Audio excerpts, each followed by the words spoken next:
And welcome back, rugby fans, to Rugby411. As always, I'm your host. My name is Joshua Shibata, and this is the 2024 MLR Draft Preview by Rugby411. Yes, it is that time again, folks. After an exciting 2024 season, we are now upon the draft that takes place right after the season ends. We got a lot of exciting prospects for this draft, which we will go into details about, as well as we'll kind of review a little bit of, or preview a little bit of the rounds and who's picking where. I'm not going to go into too much detail because I'll be absolutely honest with you. I don't know exactly what teams need per se, with the exception of course, the LA team. And also too, I don't know the international deals that are going down with players from outside the United States. I'll also go into detail a little bit about that when I'm talking about the whole process of the draft and how it is a little bit different than what most American fans may be accustomed to at the draft. When you look at something like the NFL draft or Major League Baseball draft, it is a little bit of a different beast, but I feel MLR is doing a really great job in trying to make the draft something akin to the NFL draft, which is super popular here. Obviously, NFL football being the most dominant sport here in America with the most interest, the draft is super hyped every time it goes down. Cities are fighting to have the draft take place in their cities. And, people are taking interest in it, trying to figure out who's going to be the number one draft pick. I have my ideas on who I feel might be the number one draft pick. I feel for the majority of everybody that is involved with covering Major League Rugby and kind of studying the players on the college level, there is kind of a consensus number one draft pick, who I will reveal to you guys shortly.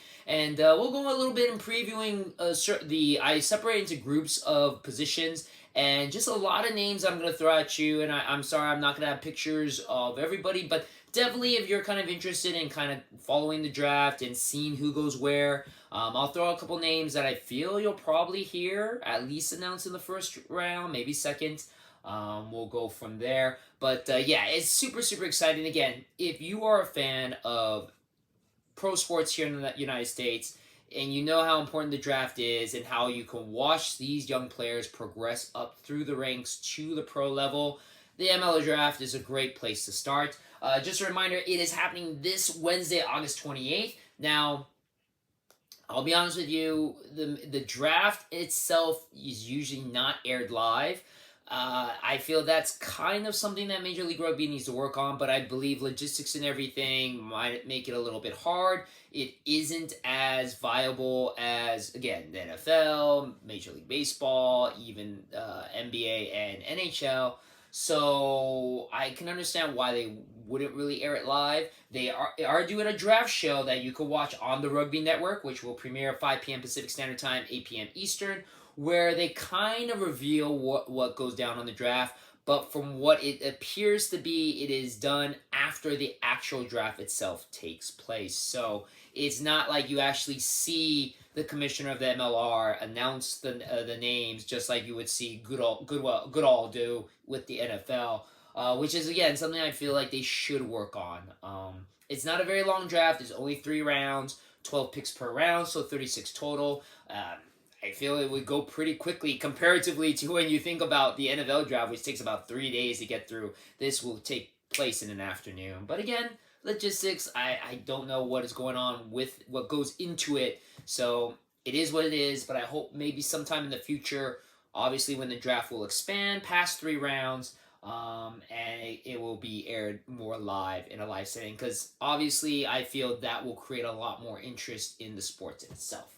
Now, with that being said, the draft is an important process. Major League Rugby has really made it a very important process of Major League Rugby. I'm pretty sure I'm correct. Out of all the rugby leagues in the entire world, we are the only ones in the United States that have an actual draft.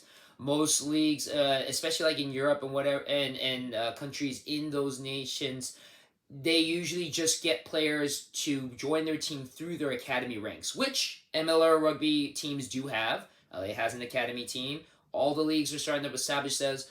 Consider those academy leagues like a minor league program where players will learn how to incorporate themselves into the system that the team has at the top level, and it allows ingrown players in the states that live around to kind of get their foot into the door. A lot of people do recommend going through the draft, but if your stock isn't high enough, also too, if you don't want to necessarily move out of states, because that is kind of the detriment of the draft, which we'll go into the positives and negatives.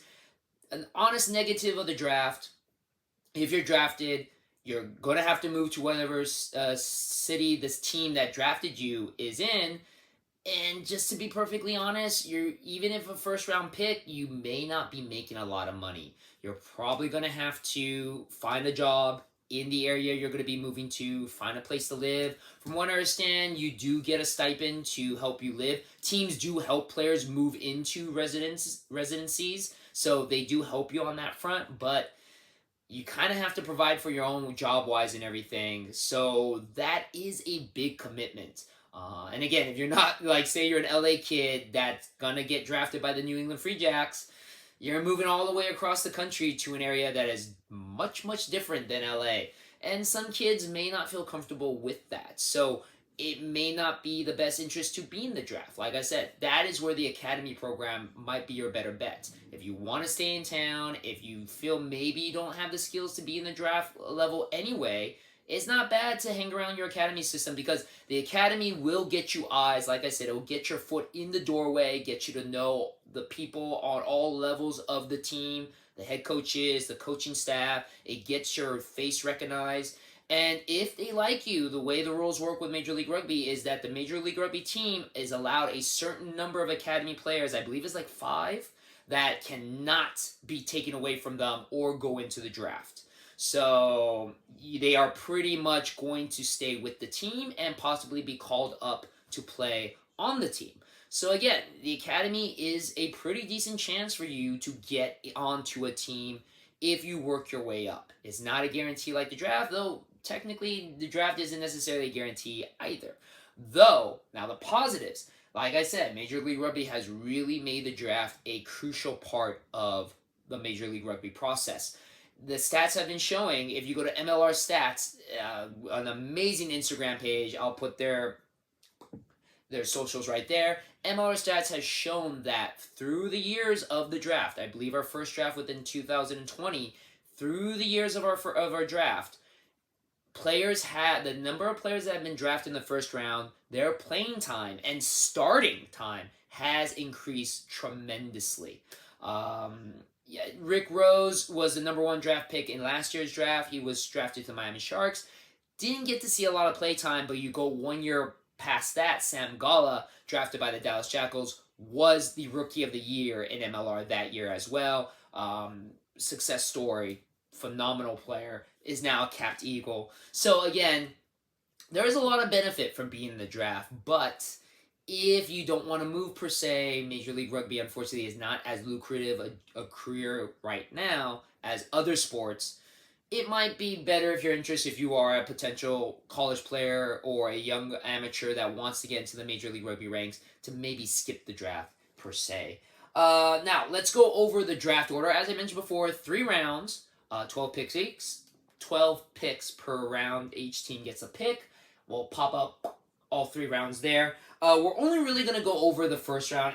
I got to make a mention, this first round, this picture was taken before there was a trade. The number 2 spot is no longer owned by LA. LA gave that up actually to Anthem for an international player spot. So Anthem actually has 3 first round picks, number 1, number 2, and the last one, number 12, given to them by your reigning, defending two-time MLR champions, New England Free Jacks, which is great for Anthem. It allows them really to build up that young roster of potential USA eligible players to potentially be Eagles.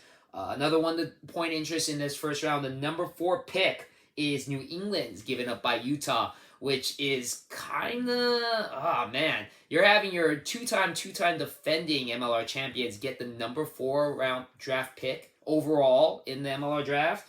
That really gives New England a chance to find a very talented player, and there's a lot of talented players in this year's draft that could potentially go to New England. Other than that, in the first round, every team has a pick except for the before-mentioned LA. and Utah. LA actually does not have a pick in the first 2 rounds, but as you see, LA does have 3 picks in the 3rd round, which is kind of interesting because in this draft, we'll go into it again in a little bit. The most players, the residency of most players in this draft, the most from what state is California. California has the most players in this year's draft. So California is filled with some impressive talent. And you would think LA would kind of want to capitalize on that. But again, I don't know what LA already has in deals. Obviously, getting an international player spot from Anthem kind of reveals a little bit of what LA is planning. And for those of you who don't know, each team in Major League Rugby is only allowed a certain number of international players, and the league in itself can only have so many international players amongst all the teams. You can't increase them, it can't decrease. So players can trade those spots away, or they can gain more. But you can't have more than the allotted amount, which, if I remember correctly, it might be about 5 international players per team. So 60 international players at any time can play in all of Major League Rugby, just to allow, again, more competition and more play time for homegrown USA eligible players. With that being said, if LA is getting an international spot, they must be in negotiations with a player that is abroad or playing somewhere else in the world, that they feel confident this person will be a great player enough to give away the number 2 overall spot in the draft. But yeah, that is the draft order in a nutshell. Let's talk about the draft itself. So, again, unfortunately, I'm not gonna put up all the photos of everybody, but I will put up who I feel, and again, a good portion of people do feel is going to be the number 1 overall pick in this draft. And again, we're going to go by position order. So because of that, let's start with the centers, and a guy who a lot of people feel will be that number 1 overall pick, Eric Storty from St. Mary's College of LA. As I mentioned before, a lot of LA talent. He is a Rudy Schultz finalist. And again, if you don't know what the Rudy Schultz is, the Rudy Schultz Award is basically like the Heisman Trophy for college college rugby. It is given to the best college player, best men's player. There is a female version of it for the M.A. Sorensen Award. Eric Storty was one of the finalists. He didn't win it. Instead, it was BYU's Wyatt Perry, who is not in this year's draft because I believe he's a junior, so he hasn't put himself into the draft just yet. But Eric Storty is, by all accounts, a complete player. He's strong, he's fast, sure tackler, great ball handler, great kicker. He is going to be a guy that a lot of people will want, and Anthem gets the chance to pick him up. Again, young USA eligible player from St. Mary's College of LA. Again, possibly the number 1 pick by everybody's account. So we'll see if that comes true. The center position, there's a lot of other talented player. Another one, Peyton Wall from Indiana University. Phenomenal player. He was a bright spot in the MLR Rising game. Now, the MLR Rising, again, a great thing that MLR Rugby is doing. You can watch the MLR Rising process. It's kind of like the combine for MLR teams for the college level. It was also a game as well. So they invited a lot of college players to perform feats of athletic ability, including the Bronco, which if you don't know what the Bronco is, it's a very traditional training method for rugby players. It's basically suicide runs. You do that all over the pitch. And it's basically very much a must be done by any rugby player. A lot of your conditioning and a lot of your capabilities are kind of assessed by how good your Bronco run is. Peyton Wall has had a phenomenal Bronco time. And again, a phenomenal player. Great tackler, could possibly play winger as well. He's a guy to look out for. Another one, Sebastian Schefferman from Mary Washington University. The thing about him, though, he is a junior. So technically, he may not be picked up because he can always play another year in college. He's also a South African player. So even though he's going to school here in the United States, he is not considered a USA-born player. So you would have to use up an international spot for him. And again, if you had the choice between picking a very young, unproven international player or going to a veteran international player like a Ma Nanu or to fill that spot, you'd rather use that spot because you only get so many of them to use that instead. So those are kind of the knocks on Sebastian Schefferman, but very talented player.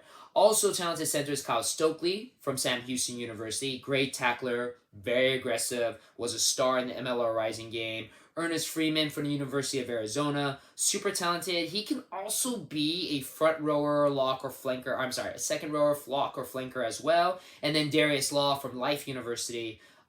He is from Charlotte. So right there with Charlotte having those picks. And again, there's you just because you draft a player doesn't necessarily mean they have to join you, just like in any sports. That's always been kind of an issue, and rumors start in Major League Football. I'm sorry, in NFL, where you would have these young rookies that will tell teams, "Don't draft me because I'm not going to your city." Darius Law from Charlotte, it's kind of almost an instant guarantee. If you draft him, if you're at Charlotte Anthem, he will join the team. Easy transition for him. He's talented, very fast, a great tackler as well. Moving on to the next group, we're going with flankers. Now, flankers was the biggest position players in this year's draft. So there's probably going to be quite a few flankers that are going to be taken in this draft because there's so many of them, and a lot of them super, super talented. Starting off the bat, 2 players from St. Mary's College of California, Luton Delzell and Kaipono Kayoshi. Both of them phenomenal players. Kaiponi Kayoshi could be a number 8 as well. He is that strong and that fast. He was the captain of the St. Mary's College of California. That school was they won the championship for their division this year. So Kaipono Kayoshi is a phenomenal talent, a veteran leader at a young age. Also scored 2 tries in the MLR Rising game. If Kaiponi Kayoshi isn't drafted in the first round, I'd be very, very shocked by that.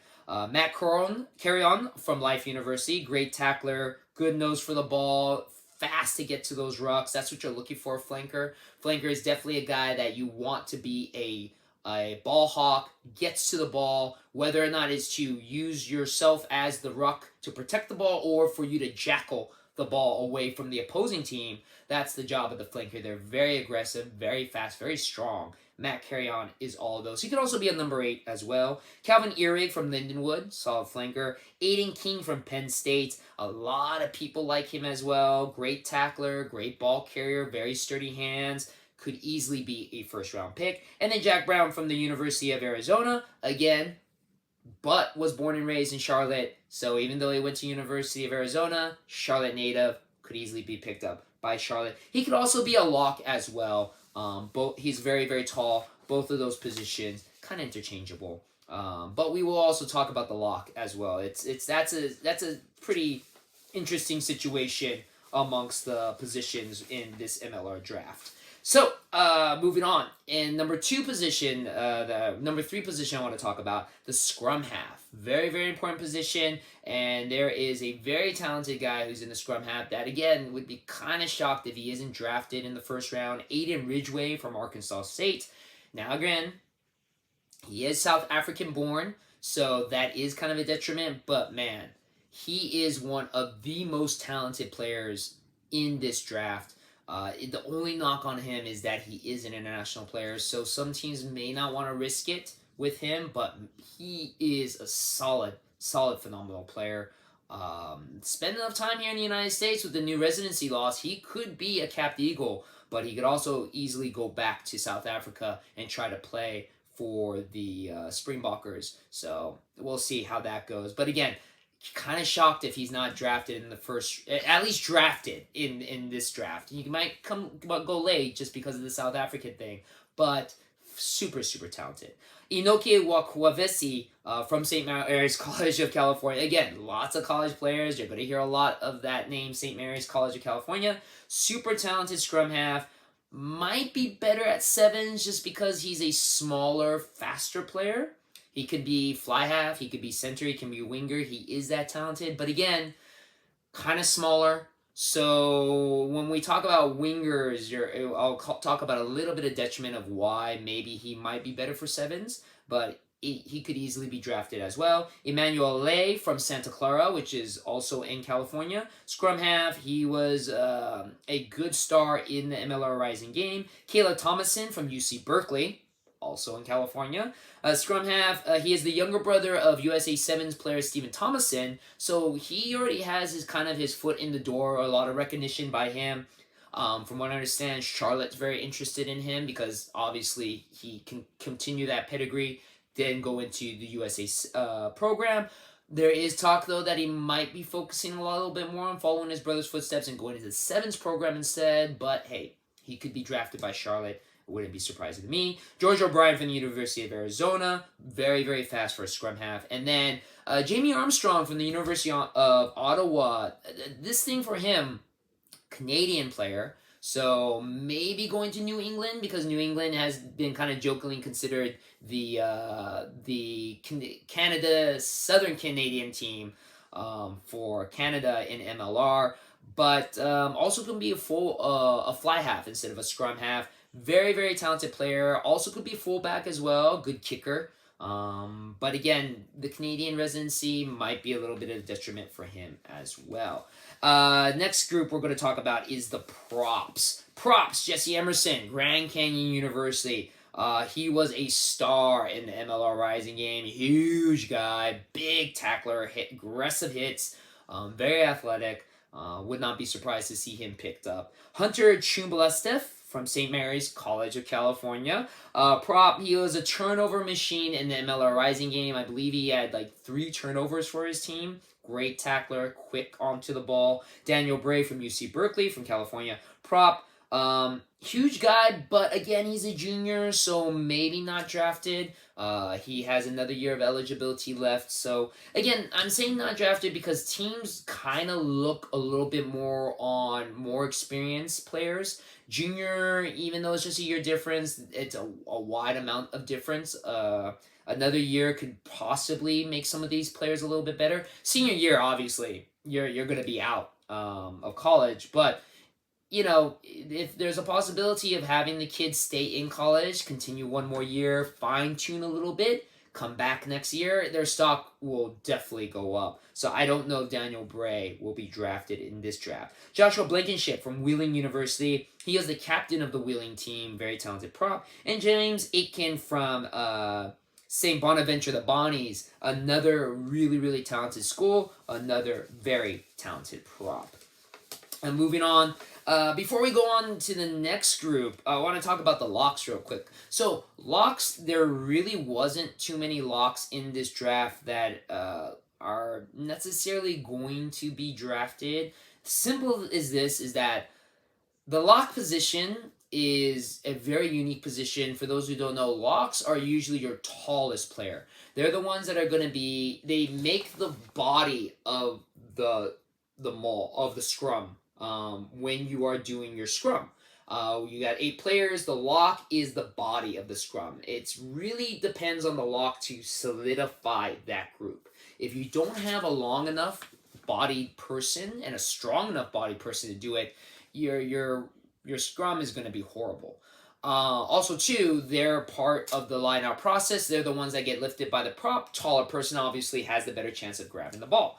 With that being said, your average lock is going to be about 6'5". And if you don't believe me, Yuri Van Buren, who is a member of Rugby Football Club LA, he is one of our locks. Unfortunately, he had a horrible injury a couple weeks into the season, didn't get to play much. But if you meet Yuri Van Buren, dude is huge. And Yuri is only 6'4". He's technically like an inch smaller than what would be the average. But he's tall. So you need to have a tall lock in order to have a phenomenal scrum and a phenomenal front and second row. So all the players that are in the draft that are locks, none of them are 6'4". So I don't know if any of them are going to get picked up. That's why I'm kind of glossing over that position. Now, moving on to our next position, wingers and for hookers. Hookers, front row, very important position, a very specialized position as well. So not a lot of names in this group. Neil Traynor from Queen's University, a Canadian university, but British born. So again, super talented, but an international player. Don't know necessarily if he'll get picked up, but he's super talented. Probably the most talented of all the hookers in this draft class. Jordan Auger, University of Victoria. Again, another international player, Canadian, but super talented. And then your one from the U.S., well, not quite from the U.S., Nicholas Sindrowitz, University of Mary Washington, but again, British born. He was great in MLR Rising, phenomenal hooker. Maybe not picked up because, again, internationally born, but we'll see. And then, last but not least, we're going to go into winger. Winger is an interesting position, too. Now, with winger, and I mentioned this before when we talked about Inoke